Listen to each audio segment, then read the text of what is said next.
Shalom. Bon après-midi et bonjour encore. C'est moi votre ami, votre frère, votre camarade de tous les jours, le prophète Jean-Luc Kamani.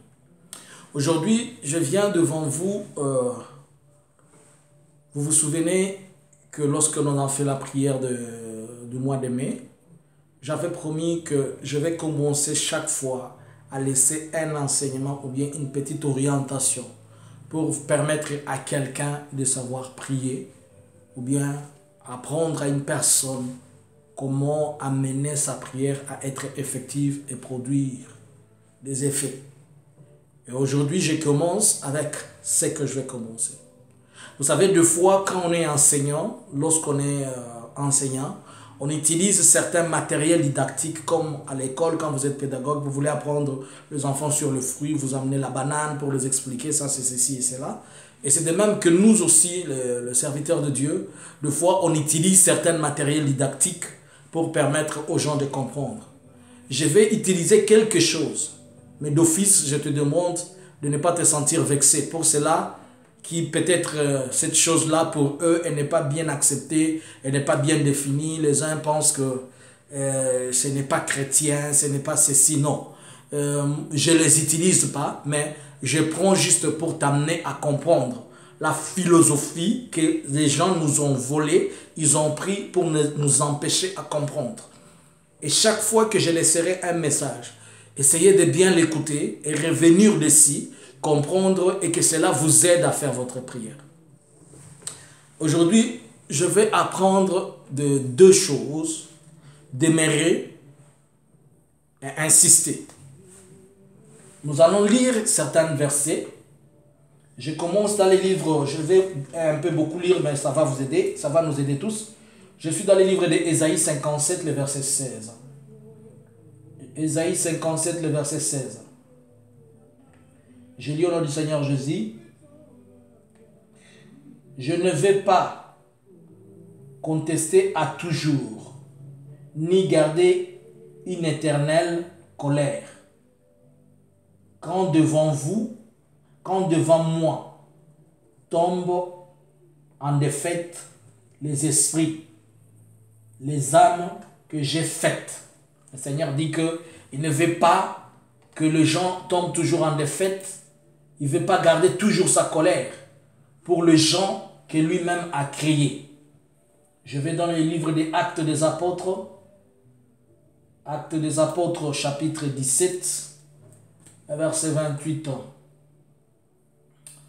Actes des Apôtres 17, le verset 28, je lis au nom du Seigneur Jésus. Car en lui nous avons la vie, le mouvement et l'être. C'est ce qu'on dit aussi quelqu'un de vos poètes. De lui nous sommes la race. Il dit, car c'est en lui que nous avons la vie. Vous allez remarquer que le caractéristique de ce verset, il est en train de montrer que quand on est avec Dieu, on a la vie. Quand on est collé, on est soudé à Dieu, on a des choses.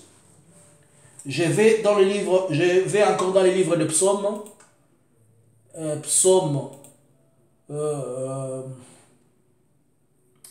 Je suis dans le livre de Psaume 139. Psaume 139. Le verset 7. Je lis au nom du Seigneur Jésus. Où irai-je loin de toi? Où irai-je loin de ton esprit? Et où fuirai-je loin de ta face? Éternel, bénis ce message et bénis cette parole afin que quelqu'un comprenne avec action de grâce ce que je vais communiquer à ton peuple, qui se sente béni et qui se sente emporté par toi et par ta gloire, ainsi que ta grandeur au nom de Jésus. Amen. Vous allez comprendre, le message ici, il dit où irai-je? Quand il dit où irai-je, c'est comme s'il dit qu'il n'y a nulle part où l'homme peut aller, s'il n'est pas à côté de Dieu. Et vous allez vous rappeler que quand Dieu a sorti Israël d'Égypte, la première des choses que Dieu a fait, c'est que Dieu est resté présent avec son peuple. Puisque Dieu voulait aussi que le peuple reste présent avec lui. C'est ce que Dieu voulait que l'on garde un contact, c'est-à-dire que nous soyons toujours dans la présence de Dieu, que nous soyons toujours à côté de l'Éternel. Et l'une des choses qui nous amène à être dans la présence de Dieu et qui nous amène toujours à être en contact avec Dieu, c'est la prière. Le mot prière, il est défini comme étant une conversation. La prière, elle est définie comme une supplication. La prière, elle est définie comme un dialogue. La prière, elle a plusieurs définitions. Alors, dans ce contexte où je suis en train de parler, de la prière comme un dialogue, c'est-à-dire l'homme avec son Dieu, ils ont un temps de commun. Et vous allez les remarquer que nos frères, ils ont pu voler un secret. Quand je parle de nos frères, je parle de nos frères catholiques et les autres qui sont dans l'église musulmane. Pourquoi je vous dis qu'ils ont volé un secret? Ils ont appris à demeurer dans la présence de Dieu, bien que physiquement, vous pensez qu'ils ne le sont pas. Comment? Je vais vous montrer un truc. C'est pourquoi je vous ai demandé vraiment de me considérer, s'il vous plaît, que je ne vexe pas votre foi. C'est juste vous aider. J'ai acheté ce matériel pour permettre à ce que quand je serai en train d'enseigner, que quelqu'un comprenne. Vous voyez ça? Ça, c'est un chapelet catholique. C'est quoi un chapelet? Le chapelet, par définition, il dit que le chapelet, c'est un objet de dévotion constant, en une sorte de collier de grains enflés que l'on fait passer successivement entre ses doigts en récitant certaines prières, notamment chez les catholiques. Ça, c'est le chapelet des catholiques. Et les catholiques, ils utilisent comme ça. J'étais servant, je sais comment on utilisait ça. Ils disent la prière. Souvent, ils utilisent ça pour faire la prière de la Sainte Vierge Marie. Elle n'est pas sainte, elle n'est ni sainte ni vierge. Puisque après Jésus, j'ai dit un jour à quelqu'un, une femme, quand elle est grosse, on lui dit d'aller, le médecin le conseille d'être à côté de son homme pour que l'homme lui permette d'être flexible et de permettre une voie déjà préparée. Mais Dieu avait dit à Joseph, tu ne toucheras pas à Marie. Donc Marie a été déflorée de foi, si je peux le dire, puisqu'elle a connu d'abord le douleur d'enfantement, elle a connu des déchirures, puisqu'elle n'avait pas connu d'homme avant. Et alors quelqu'un qui a connu des choses comme ça, comment vous l'appelez encore vierge? Permettez-moi, c'est une parenthèse. Et on l'appelle saint. Il n'y a pas de saint sur la terre. Je posais la question pourquoi on l'appelle saint. On m'a dit qu'il y a un dogme. Depuis les années 84, la papauté du Vatican avait jugé que comme on avait cherché le trace de Marie, on ne l'a pas retrouvé. C'est comme ça qu'on a dit que Marie est devenue sainte. Puisque la dernière fois qu'on a vu, pourquoi on a dit, puisqu'on s'est imaginé, ils se sont imaginés que Marie avait disparu, avait été enlevée, c'est pourquoi on l'appelle sainte. Comment quelque chose sortant de l'imagination de l'homme vient avoir une certitude? Et pourtant, si vous cherchez les traces de Marie, la dernière fois que Marie a été vue sur la terre, c'est lorsqu'elle habitait dans une petite maisonnette en Turquie. Mais seulement, il n'y avait personne de suivre son mouvement puisque, succès à Marie, ils allaient déjà Cécilie. Moi, je n'ai pas et personne ne devait encore suivre la vie de Marie. Et après ça, on dit qu'elle est devenue sainte. Je ne suis pas dans les problèmes doctrinaux, je suis en train d'enseigner à moi la prière. Alors, ça, ils font comme ça, ils citent, ils le citent. Vous allez voir que même s'ils n'ouvrent pas la bouche, ils sont en train de les toucher comme ça. C'est de même que celui-ci. Ça s'appelle un tasbih. Le tasbih, c'est un chapelet de musulmans. Et quand je fus musulman, j'avais un grand tasbih comme ça. Il avait plus de 99. Vous vous souvenez quand je vous ai donné la prière de... J'ai appris aux gens comment faire la prière de protection à partir de psaume ce psaume qui dit l'Éternel est mon berger, je ne manquerai de rien. Maintenant, vous allez voir quand eux, ils sont en train de réciter, quand ils récitent, ils répètent la chose. L'effet de répéter ce qu'ils sont en train de dire leur donne un certain contact avec leur divinité, que moi je ne connais pas. Moi je parle de notre divinité qui est Christ. Mais seulement la philosophie derrière ces chapelets, la philosophie derrière ces choses, c'était de garder un contact permanent avec la divinité. Et chez les musulmans, ceux qui n'ont pas, ils utilisent leurs doigts, ils font comme ça. Et qu'est-ce qu'ils disent souvent? Ils disent un mot, Dieu est grand, Dieu est grand, Dieu est grand, Dieu est grand. C'est comme ça qu'ils tirent ceci. Ils disent Allah Akbar, Allah Akbar, Allah Akbar, Allah Akbar, quelque chose comme ça. Après ils disent des choses. Ils peuvent dire comme ils peuvent. Alors, ces choses-là, l'objectif, c'est ce que la Bible dit, où irai-je encore? Maintenant, et ils ont utilisé, puisque une prière qui n'est pas orientée dans Christ, ce n'est pas une prière exaucée, ce n'est pas une prière faite. Christ a dit, je suis le chemin, la vérité et la vie. Et nul ne va au Père que par moi. Et il n'y a pas de représentation de lui. Alors les gens considèrent que les chapelets détiennent un pouvoir alors qu'il n'y a pas de pouvoir dans les chapelets. Le pouvoir et la force, c'est dans la prière que l'homme est en train de faire. Mais l'homme, comment maintenant il doit faire sa prière? Il doit maintenir un contact permanent avec Dieu. Tu dois apprendre à demeurer dans la présence de Dieu. Demeurer dans la présence de Dieu, ce n'est pas s'agenouiller. Demeurer dans la présence de Dieu, ce n'est pas lorsque tu entres dans ta chambre. Que ton esprit soit connecté en permanence à Dieu. Que ton esprit soit en contact direct avec Christ. Tu te réveilles le matin, tu te disciplines, tu dis par exemple aujourd'hui, est-ce que tu sais que tu peux garder un contact avec Dieu en récitant seulement la prière de notre Père? Notre Père qui es aux cieux, que ton nom soit sanctifié, que ton règne vienne, que ta volonté soit faite sur la terre comme au ciel. Donne-nous aujourd'hui notre pain de ce jour, pardonne nos offenses comme nous pardonnons aussi à ceux qui nous ont offensés. Et ne nous soumets pas à la tentation, mais délivre-nous du mal. Amen.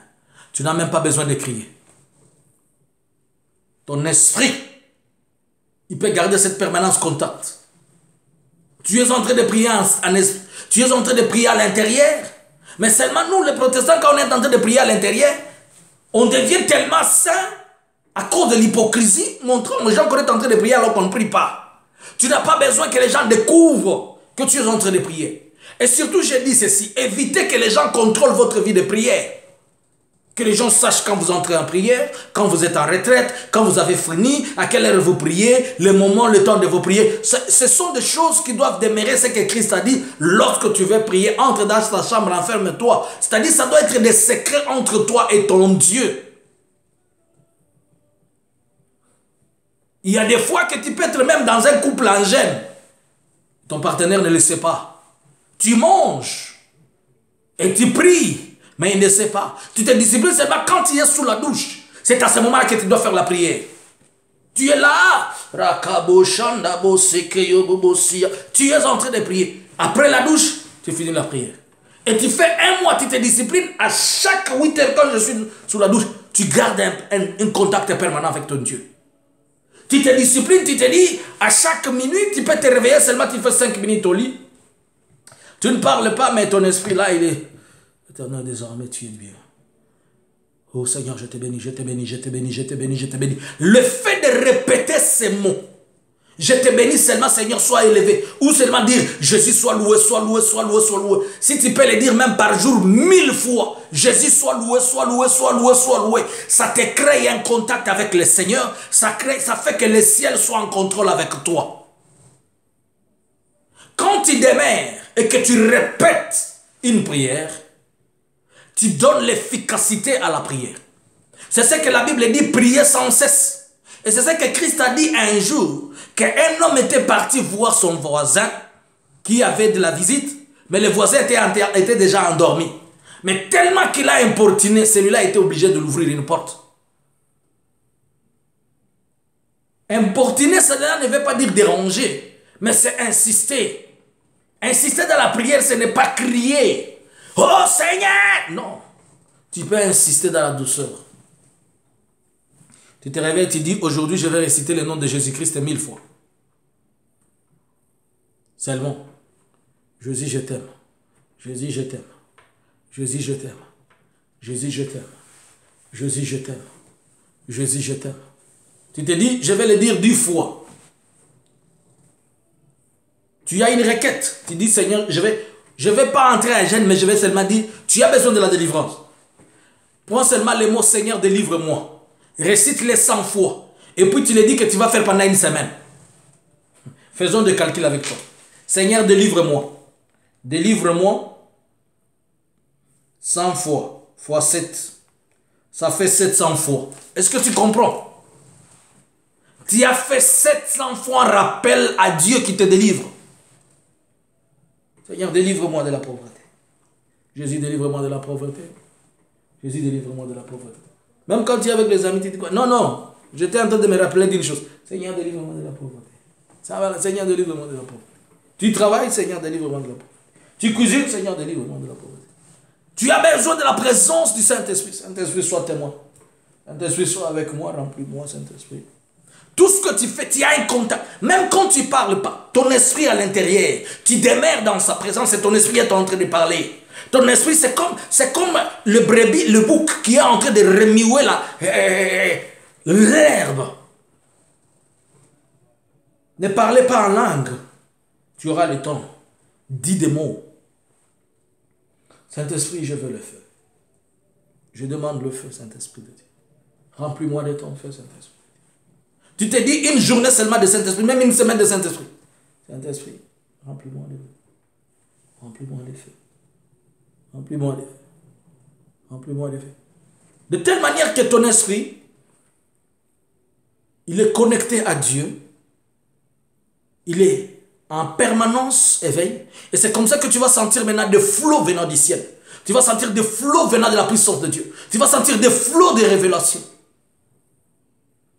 Il y a des fois, quand je suis en train de travailler, lorsque l'esprit me parle de quelque chose, je suis là seul, je commence à rire.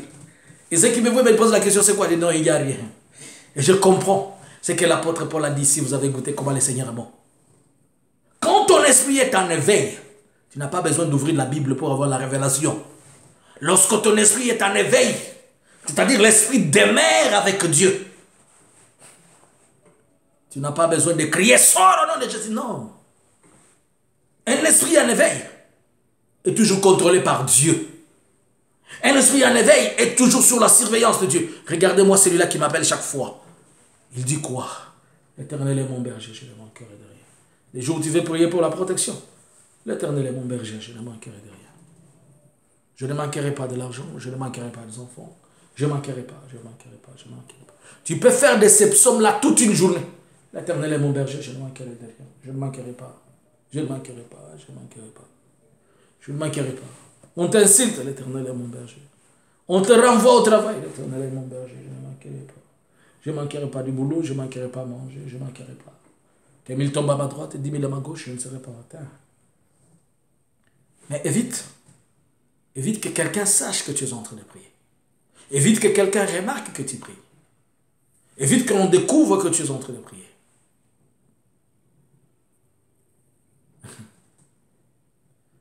Un jour, je me retrouvais dans une famille et la famille s'est réveillée à minuit pour me faire un culte de mort et j'étais présent. Ce n'était pas un songe, ce n'était pas un esprit physiquement. On m'a entouré de bougies. On a commencé à faire des prières. Et comme je n'avais pas la force de me réveiller ou bien de dire quoi que ce soit, puisque à cette heure-là, si je disais seulement on allait me chasser, je n'avais nulle part à aller. J'étais seulement là. J'écoutais comment il priait. Je disais ça. Saint-Esprit, protège-moi, couvre-moi. Que le sang de Jésus me couvre. J'étais là calme. Il faisait tout ce qu'il pouvait faire. Et le matin, on m'a dit sors de cette maison. J'ai dit pourquoi? Sors seulement. Ils m'ont chassé. Parce que ce qu'il faisait, il voulait que ça m'attrape. Et il voulait que je sois ce cadavre-là. Mais comme j'ai connecté mon esprit à l'esprit de Dieu, j'ai demandé que le ciel descende là où j'étais. Mais seulement celui qui était en esprit l'a compris. Lorsque tu demeures dans la présence de Dieu, ton esprit devient fort. Lorsque tu demeures dans sa présence, ton esprit devient rempli et il grandit. Est-ce que vous voyez le monde des ténèbres, comment ils opèrent, les sorciers? Il dit, il a voyagé, il est parti où? Il est parti où? Comment il était là? Il a connecté son esprit à ces fausses doctrines. À quoi? Mais toi qui as un Saint-Esprit présent, manifeste, comment tu ne te connectes pas à lui? Depuis les jours de la Pentecôte, il a resté. Je suis en train de dire, demeurer dans la présence de Dieu. Demeurer dans la présence de Dieu, ce n'est pas seulement quand tu vas à l'église, quand tu es en retraite, tu peux l'être à tout moment. Quand tu demeures dans la présence de Dieu, tu sens l'odeur du péché comme ça. Tu fouilles toi-même le péché sans que quelqu'un te demande de le fouiller. Tu n'as pas besoin que l'on amène un enseignement de repentance. Toi-même, tu comprends que non, il y a quelque chose qui ne va pas dans moi, je m'excuse. Et tu commences toi-même à chercher la solution, puisque c'est lui qui demeure sous l'abri du Très-Haut. Tu demeures là et tu ne veux pas perdre ces contacts. Lorsque l'Esprit de Dieu marche avec toi, la présence de Dieu est avec toi, tu fais de telle manière que tu sens que Dieu est devenu tellement grand et immense que tu n'as pas besoin de le perdre. Aujourd'hui, j'étais en train de parler de ce premier aspect, demeurer et insister. Tu demeures en insistant. Tu demeures en insistant dans la prière. Ce matériel que je vous ai donné, je vous ai montré. Après, ici, je vais les jeter, ça ne me sert à rien. C'était juste pour, je les ai amenés pour vous montrer comment ils ont compris une philosophie que nous avons perdue. La philosophie de contact avec Dieu. La philosophie de garder Dieu en soi. La philosophie d'être en contact permanent avec l'Éternel. La philosophie d'être connecté à Dieu. Mais nous avons jeté cette philosophie-là. C'est pourquoi vous allez voir quand vous retrouvez les prêtres à tout moment, il vous fait des histoires là, je ne sais comment. Il est dans... Et c'est lui qui va le consulter, il croit à la prière qu'on lui fait. Et il voit, c'est la foi qui les sauve. Christ disait toujours aux gens que ta foi t'a sauvé. C'est la foi qui sauve les gens. Alors apprends à partir d'aujourd'hui à demeurer dans la présence de Dieu. Apprends à partir d'aujourd'hui à insister. À insister quand tu demandes. Insiste. Insiste. Insister, ça ne veut pas dire crier sur des choses là-bas. Non. Tu es en train de demander quoi? Du travail. Yahweh, accorde-moi du travail. Seigneur, ouvre-moi la porte du travail. Yahweh, accorde-moi du travail. Accorde-moi du travail, mon Dieu, mon roi. Seigneur, ouvre-moi les portes d'un bon boulot. Accorde-moi le travail, Yahweh. Ne fais pas, Seigneur, accorde-moi le travail, Seigneur. Non, non, non. Ne va pas chez les baïnis. Laisse les baïnis là-bas. Toi, reste ici. Accorde-moi du travail. Insiste. Tu peux répéter ces mots-là, accorde-moi du travail. J'ai toujours dit un seul mot. Tu peux en faire 1 heure de temps ou 2 heures dans la prière. Un seul mot. Si tu apprends à insister. Accorde-moi du travail. Accorde-moi du travail, mon Dieu, mon roi. Accorde-moi du travail éternel des armées. Accorde-moi du travail, la main cachée. Accorde-moi du travail, le Tout-Puissant. Accorde-moi du travail de Jésus-Christ de Nazareth. Accorde-moi du travail, oui, oui. Accorde-moi du travail, Seigneur, je veux devant toi. Accorde-moi du travail, Jésus-Christ, je t'en prie. Accorde-moi du travail, Seigneur. Accorde-moi du travail, accorde. Ces mots-là, accorde-moi seulement du travail. Accorde-moi du travail, Seigneur. Accorde-moi du travail, papa. Accorde-moi, Seigneur. Tu pries pour ton mariage? Oui, mon mariage ne va pas bien, Seigneur. Sauve mon mari, Seigneur. Sauve ma femme, Seigneur. Moi, je parle puisque je suis un homme. Hein? Sauve ma femme, Seigneur. Sauve ma femme. Sauve ma femme, mon Dieu, mon roi. Sauve ma femme. Sauve ma femme, mon Dieu éternel. Sauve ma femme. Sauve ma femme de ceci. Oui, sauve ma femme de l'orgueil. Sauve ma femme. Seigneur, de l'hypocrisie. Sauve ma femme. Sauve ma femme. Sauve ma femme de ceci. Sauve ma femme. Tu insistes, sauve ta femme. Tu insistes sur ces mots-là. L'unique mot. Tu insistes. Tu te dis par exemple, tu veux compter combien tu vas faire. Tu dis tu vas faire 50, j'insiste. Fais-toi des bouts de papier même comme ça. Je te montre une petite stratégie. Quand on est intercesseur, moi je vous ai dit que la première des choses que je suis d'abord, c'est que je suis un intercesseur. Avant tout, avant d'être prophète et tout ça, je suis intercesseur. Tu te fais des bouts de papier comme ça. Je te montre une petite stratégie là. Tu te fais des bouts de papier. Tu écris 1, 2. Tu vois ce papier comme ça? Tu écris numéro 1, et là tu écris numéro 2. Et quand tu commences à prier, tu dis par exemple, tu écris de 1 jusqu'à 10. Tu fais comme ça. 1. Toi-même tu sais que tu es en train de compter. Accorde-moi du travail, Seigneur. Accorde-moi du travail, Yahweh. Accorde-moi du travail, mon Dieu. Mon roi, accorde-moi du travail, Seigneur. Je veux. Seigneur, ouvre-moi la porte, Seigneur. Bénis ma femme, bénis mes enfants. Bénis-le, bénis-le, bénis-le, bénis-le. Bénis-le, Seigneur, bénis-le, bénis-le. Seigneur, bénis, Yahweh, bénis ses enfants, bénis mes enfants. Bénis-moi, bénis-moi, Seigneur, je t'en prie, bénis-moi, Yahweh. 3, Seigneur, bénis-moi, bénis-moi, bénis-moi, bénis-moi. 10, tu sais que tu as fait 10 fois. Tu reprends encore. Et Seigneur, accorde-moi, accorde-moi, accorde-moi. 10 encore, tu sais que tu as fait 20 fois. Tu reprends encore. Après 5 fois, tu sais que tu les as fait.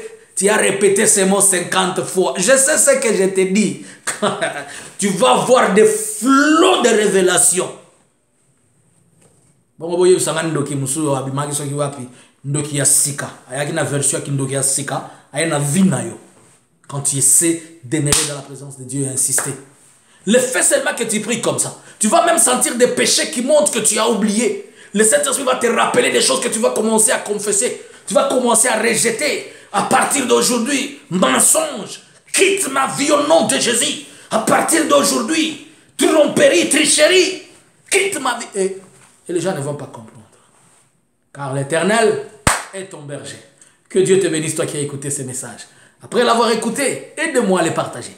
Envoyez-les à quelqu'un.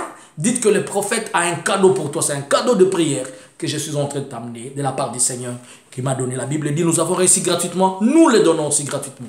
Alors, toi qui as réussi ce message, partage-les à quelqu'un. Et celui qui l'a réussi, qui la partage aussi. Abonne-toi à cette chaîne, que tu manques jamais. Ça, c'est le premier numéro pour ce mois de juin. Je veux que vous insistez sur ces choses lorsque je vais venir avec une autre révélation, puisque je vais vous montrer chaque fois une révélation pour vous montrer ce que vous devez faire de votre vie de prière. De telle manière que je veux que tu sois un bon intercesseur et une bonne intercesseuse. Que tu aies un ministère qui sait. Que tu sais, il y a des gens qui ont un ministère de Dieu mais qui ne savent pas prier. Ils sont des ministres mais ils ne savent pas prier. Mais tu dois être un ministre différent. Moi je vous dis d'abord, c'est l'intercession. Le reste, ça va venir. La prédication après, et le ministère après, mais d'abord, mon contact permanent avec Dieu. Ça, je ne brise pas. Ça, je garde. Ça, je conserve comme de l'or. Seigneur, quand je vois quelque chose qui me bouge un peu, je reviens encore là. Je supplie. Seigneur, écoute-moi. Écoute-moi, écoute-moi. Tu fais cela 1000 fois, 10 000, autant que tu peux. Si tu peux le faire même 1 million de fois. Et tu me donneras, tu me diras après ce que le Seigneur a fait avec toi. Que Dieu te bénisse, bien-aimé, que le Seigneur soit avec toi et qu'il t'accompagne dans tout ce que tu fais. Que la grâce et la bonté de Dieu soient avec vous. C'était le prophète Jean-Luc Kamani qui te dit, toi, sois béni. Tu as besoin de me contacter, tu me cherches sur le WhatsApp, plus 46 73 95 76 742. Que Dieu te bénisse et qu'il soit avec toi, qu'il bénisse ton ministère, qu'il bénisse ta famille, qu'il bénisse tout le monde. Seigneur, accorde la grâce et la faveur à celui qui a écouté ce message. Que cela lui donne la force, que cela lui donne le courage et qu'il te cherche encore, Seigneur. Donne-lui un souffle pour toujours te chercher au nom de Jésus. Amen. Shalom. Ciao.